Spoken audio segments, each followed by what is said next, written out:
Hello, my name is Lauren Larkin, and today I will be teaching about responsible teenagers. And this information is based off the book Parenting Teens with Love and Logic.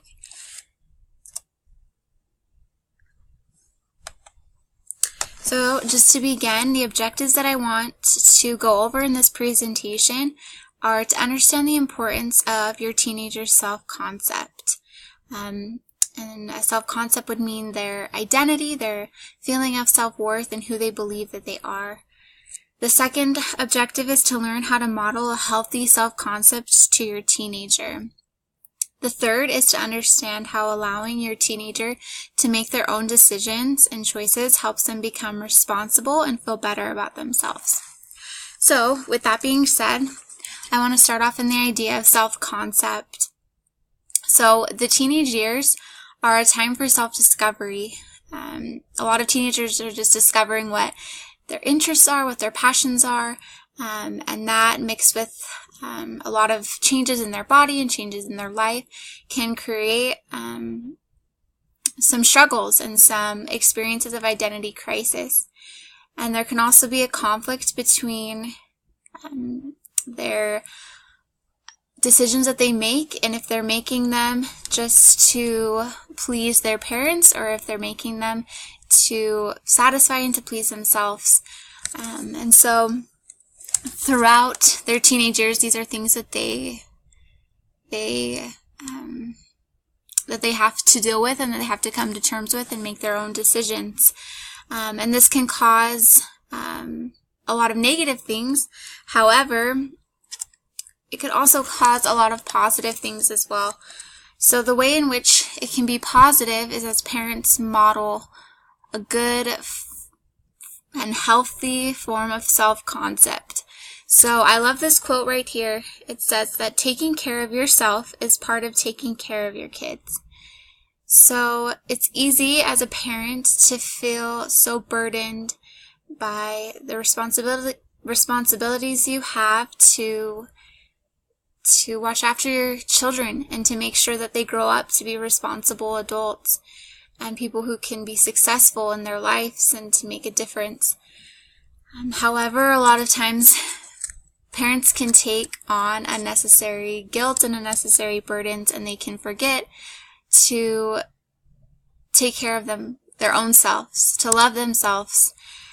And they can forget that this models to their children how to have better self-confidence and a more healthy self-concept of themselves. So I really believe that that's true. As we take care of ourselves, we're in a better place to take care of others, and we teach others why it's important to take care of ourselves. Also, as parents, we can help our teenagers with their self-concept as we show unconditional love. And the way we can show our love is by letting teenagers make their own decisions, even if it means letting them fail. This kind of seems counterintuitive, that if we love someone, we don't let them fail. However, as parents of teenagers, we have to allow our children to make their own mistakes and to grow from those mistakes. And the biggest thing is to let them know that they have control, that they have control of their life, they have control of the decisions they make, and first and foremost, they have control of their own happiness. One parent that I talked to before making this presentation discussed that they teach their children that they are in control of their own happiness, that there are no external factors or anything that anyone says or does that should dictate their happiness, that they need to be in that control.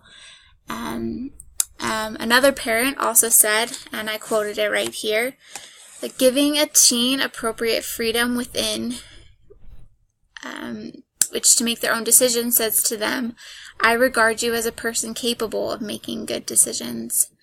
So with this, when we allow our teenagers to make their own decisions, we're telling them that we regard them as capable and smart and intuitive human beings who can learn how to make their own decisions and who can be successful in making those decisions.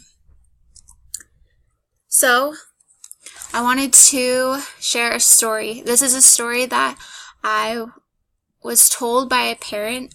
Obviously, the names and specifics have been changed for confidentiality. However, I felt like this story really showed how a parent let their child exercise freedom and the ability to have control and to choose for themselves, even if it wasn't exactly what the parent agreed with. And we'll be able to see through this story how that affected this teenager.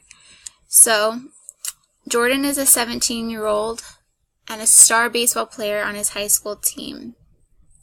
He is also an active member of his church. He has grown up in a household that believes in Sunday being a special day, where his family attends church and doesn't participate in any recreational activities. Jordan's baseball team has made it to the championships, and their game is scheduled for a Sunday afternoon at 3 p.m., right in between church services. Jordan approaches his dad about the situation. Jordan's dad doesn't want to tell him what to do, and so he says that he trusts him to make his own decision, but the rest of the family will be at church.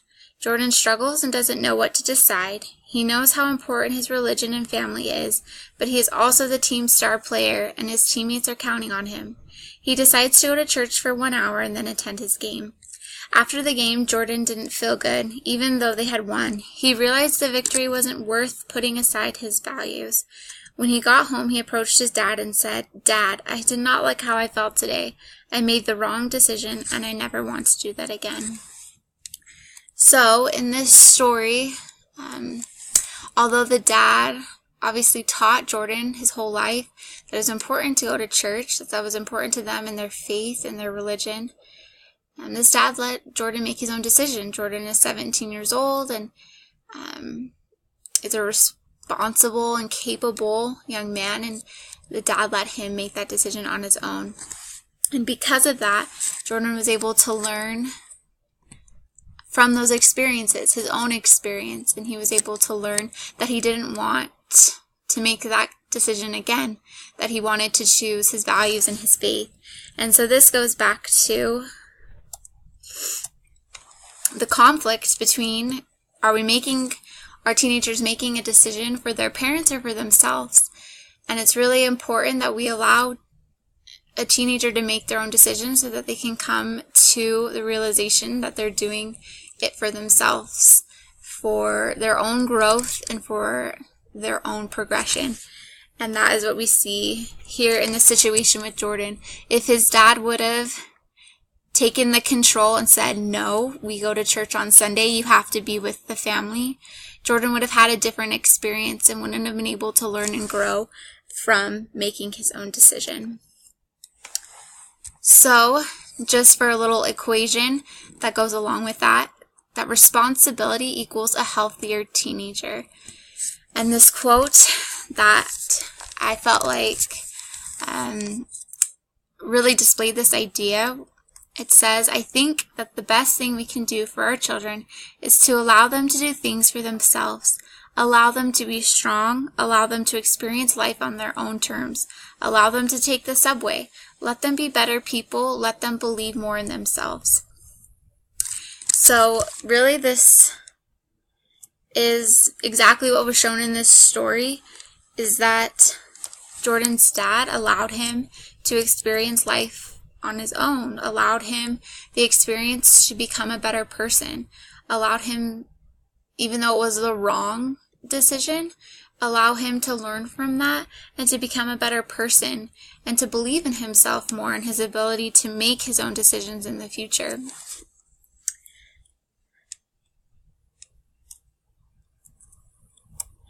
And so, just in summary, I want to express the importance of modeling a healthy self-concept to children. Like I said before, teenage years are hard. There's a lot of things that teenagers go through, but that doesn't mean that it needs to be looked at as a overall negative experience. There are so many positives, and as a parent, models those positives in their own lives, a teenager will be able to see that and will be able to follow that example and implement that into their attitudes and into their behaviors. And also, it's important for teenagers to make their own decisions in order to become their best selves. Like this quote said, allowing a teenager to make a decision, even if it's against what we know as a parent to be right, gives them the chance to grow and become a better person. Now, I know that situations are not always going to be like Jordan's.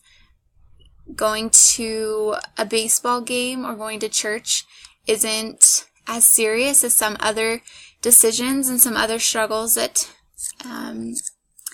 your teenagers or other teenagers in the world are facing. However, I believe that this formula still is true, that responsibility in whatever form a parent can give, that freedom in whatever form a parent can give, equals a healthier teenager, or overall healthier teenager. And it helps in our overall relationships and in our ability to communicate and in our ability to help shape or help our teenagers make decisions that will shape the rest of their lives and help them really, like this says, to become their best selves.